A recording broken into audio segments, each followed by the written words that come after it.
We're here at Oshkosh. We're down in the Ultralight area, one of my favorite places. And we had to come by and not only look at an airplane we wanted to see, but I had to come and see an old friend. I'm Dan Johnson. This is Mike Makepeace.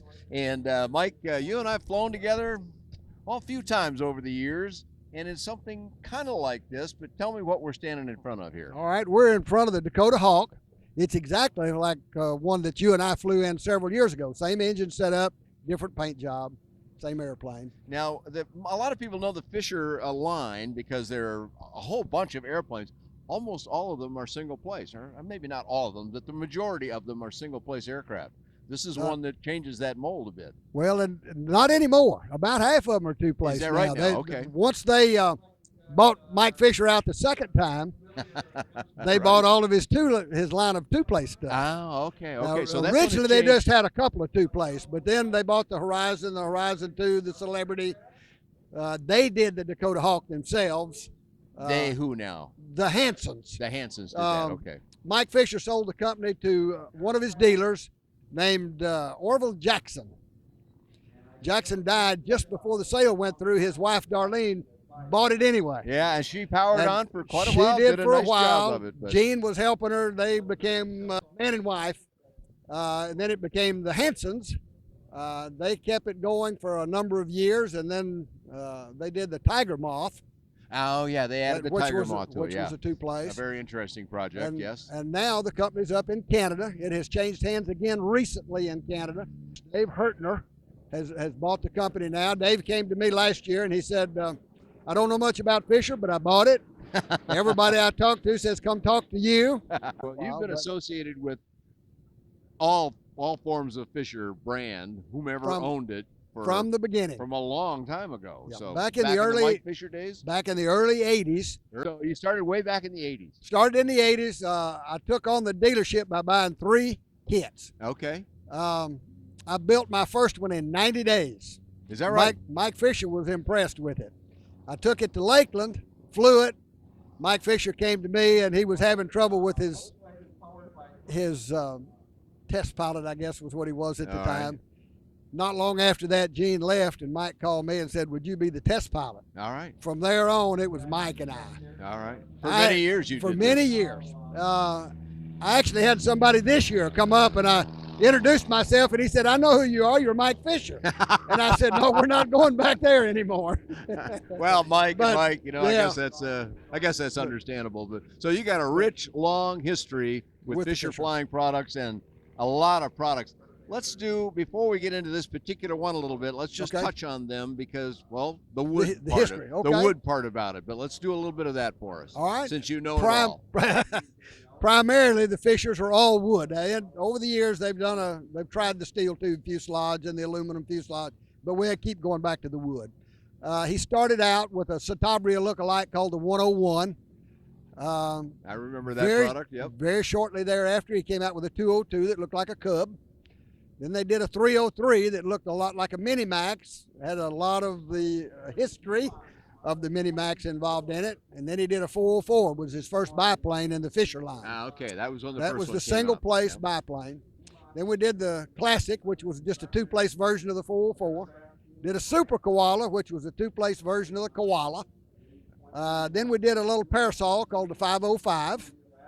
Then he did a replica type of a 150. It really didn't look like a 150, but it had a tricycle gear and looked kind of like it. That was called the 606. Well, the airliners had 707, so we quit there. Started doing two-place stuff. All right. The Hansons, or Jacksons at the time, bought the company. Steve Lambert had worked with Mike Fisher. Steve went to work for the Hansons eventually. Up in North Dakota. They were. In Edgeley, North Dakota. And Steve did the design on this airplane and built it. Steve is a truck driver, and he'd worked there a while. He's back to driving a truck now, but he still comes every year. We get to see him every year. Is that right? Okay, so now let's talk about this particular one, Mike. Okay. Tell me a little bit more about the Dakota Hawk and what its good points and so forth are. Why would someone want this aircraft? The nice thing about a Dakota Hawk, one of the nice things I think, is wood. I can teach a lot more people to make a glue joint than I can a weld joint. Very good point. It comes with full-size plans. Yeah, these are literally, you say full-size plans, people think A big piece of paper. It's not It's a big piece of It's paper. a full It's size, 12 feet literally. long. Yeah. The I've piece of seen them paper. roll that thing out, and it's pretty impressive. Yeah. So you put the parts on the top. actual drawing. That's correct. And you fit the you thing build a together big that table. way. I built a 16-foot by 4-foot table. You roll the plans out. You cover them in visqueen. Some people say wax paper, but that's lots of wax paper. Visqueen works just as well. You literally get up in the middle of it, like you're building a big model airplane, and you build right on top of the plan.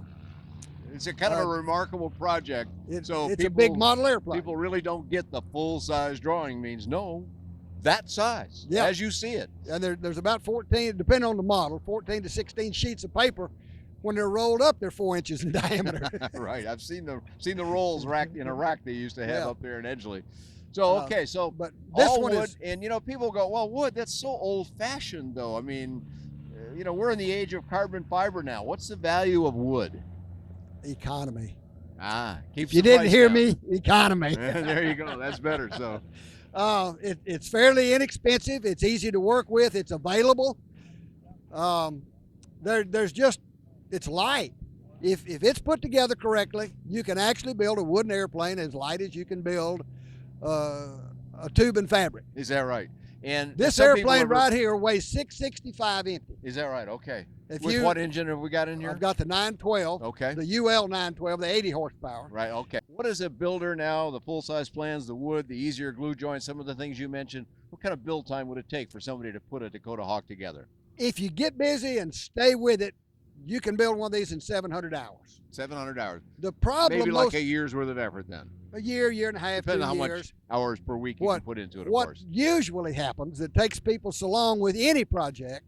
They start on it, they work on it a while, they take a hiatus for a while, they come back. Well, every time you do that, it takes several hours to figure out where you were and what you were going to do next. I see. So in about a year's time, if you can stick with it, would you have it to painted, mounted engine, instruments, the whole bit in that time? Should be able to if you would spend 2 hours every day. Okay. 7 days a week. All right. So that as you're doing whatever you fresh in your do, mind all that's the right. time. Okay. You're always planning in the back of your mind, what am I going to do next? Okay. And you just go do it. If you have to go drag the plans out and say, let's see, last time I did it. Yeah, how did pretty I soon do you've that spent right? 30 minutes for every hour that you worked. Now your time keeps going up. Yeah, sure. Very few people will stick with it for a solid year like that. All right. So 700 hours, 2 hours a week, you're doing good. 2 hours a day. 2 hours a day, excuse me, 7 days a week. And if you do that, you could get this done in fairly short order, keep it moving on a steady pace. But let's also talk about money then. And folks, prices change. We'll come back and give you some information about where to get the latest. But let's put it in a framework. If you went out and bought all new everything, for example, a brand new 912 engine, that alone is going to cost you around 20 grand or so. But you don't have to do that. There's a lot of used ones out there. If you're not going to fly 1,000, 2,000 hours in a year, which almost nobody does, you could probably make do with a well-inspected engine like that. So what could somebody do if they said, look, I got to stay on a budget. I can put my time into it like we just talked about, but what kind of money could they get one of these things in the air for if they really watch it? The kit itself, the basic kit is $16,400. Okay. Give or take. Like you say, things change, prices sure. change. The airplane will handle a Continental up to an 0200. Okay. So a lot of people can find There's an a lot old of those 85, around, 90, 0200. This engine is around 20, like you said, so you're looking at 35 to start with if you go all new. If you go used. Okay, so 35 new with 30, plus instruments. Yeah, and then instruments. And does that include paint too? Well, there again, what are you going to use for paint? Right. I use black latex for my UV and automotive acrylic enamel. I can do a paint job for $1,200. Okay. All right. You so can also spend $10,000 on a paint job. Yes, I know you can really want. spend some money on paint. Okay, so you could get this thing with new stuff. You could still stay within $35,000 or so. Yeah. That's not too bad by itself. But how could you pull that down even more? If you want to use an old engine, a Continental, for instance, you probably could get into this thing for $22,000. Really? Wow. This is not something we're going to take and travel in and use it for business. What are you going to do with this airplane? This is a toy. You look at me. Do you think I go somewhere in an airplane? I play in an airplane. Yeah, well, I can tell by your smile that really brought it out of you. Yeah. It's a big, comfortable cockpit It from is. what I recall. It's about 40 inches wide. Okay. Wider than a 172 then. It is wider than a Right, 172. so very impressive. All right, great stuff, Mike. People always have more questions. I can't ask you every single one of them.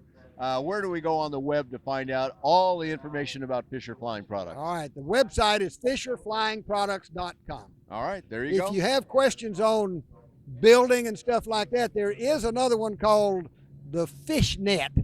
And this is users now? This is users that get on and talk about the problems they've had and the good things they've had and how they're building, and some of them have pictures. You can kind of follow different people. That can be very useful. What somebody else is going through, not a factory guy that's got it all down completely. You can, from another person. So that's real useful. Well, there's a lot of reporting you can find on bydanjohnson.com.